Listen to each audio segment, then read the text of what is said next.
College কর্তৃপক্ষ বলে 29 জন, TV news চ্যানেলে আমরা দেখি 35 জন। তাহলে আপনাদের কাছে প্রশ্ন, 6 জন কি কবর থেকে বের হয়ে তাদের মা বাবার কাছে ফিরে আসছে? আপনারা হয়তো দেখছেন একটা বাচ্চা দৌড়াচ্ছিল, এতটুকু মেবি 3তেই পড়ে, দৌড়াচ্ছিল, পুড়ে গেছিল। সে বাচ্চাটাকে কেউ পানি না দিয়ে সে বাচ্চার ভিডিও করতেছে। সে বাচ্চাটাকে ভিডিও করলে কি আপনার খুব লাভ হবে?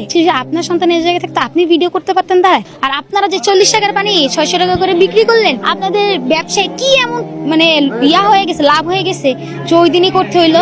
তাদেরকে বলেন যারা আহত নিহত হয়েছে, যারা মারা গেছে তাদেরকে 10 কোটি টাকা করে দিয়েছে, আর যারা পুড়ে গেছে তাদেরকে 1 কোটি টাকা করে দেওয়া হয়েছে। তাদের বাচ্চাকে এখানে পুড়ে তারপরে যাইতে বলুন, ওখানে এমনি টাকা দিয়ে দিবে, সরকার টাকা দিয়ে দিবে। আপনারা এটা কাজ করেন।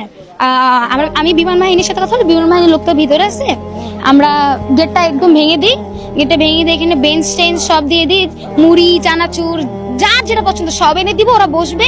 বিমান বাহিনী বলবো আরেকটা প্লেন ক্র্যাশ করেন, ভিতরে আমি শিক্ষার্থী রাখতেছি, আপনারা এবার দেখেন ছোট বাচ্চাদেরকে নিয়ে কেমন লাগে। তখন বুঝবেন ট্রমা জিনিসটা কি, বাচ্চারা দেখে কি শিখতেছে। আপনারা দেখাই দিয়েছেন কি বাচ্চারা শিখছে, বাচ্চারা কি শিখতেছে? কয়েকজন বললো যে আমাদের বাচ্চারা শিখতেছে, কি শিখতেছে? এনে শিখার কি আছে?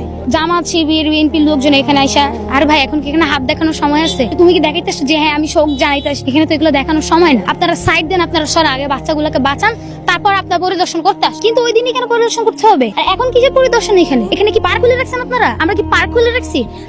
আমরা স্টুডেন্ট, আমরা কলেজ কর্তৃপক্ষ, আমরা এখানে পার্ক খুলে রাখিনি যে আপনারা সেভাবে এখানে দেখবেন। যদি শিক্ষা উপদেষ্টা পদত্যাগ না করে। ওয়ালটন এখন দেশের সীমানা পেরিয়ে পৌঁছে গিয়েছে 50টিরও বেশি দেশে। ওয়ালটন ঘরে ঘরে বিশ্বজুড়ে। যদি কেউ পদত্যাগ না করে তাহলে টাকা জমা শেখ হাসিনাকে বাংলাদেশে, শেখ হাসিনাকে বাংলাদেশ আনবো। শেখ হাসিনা যখন ছিল তখন খুব ভালো ছিল, খুব শান্তিতে ছিলেন। আজকে যে আমি এখানে তারা সত্যি কথা বলতে পারতেছি, এটা কার জন্য জানেন? আমি বলবো ইউনূস স্যারের জন্য।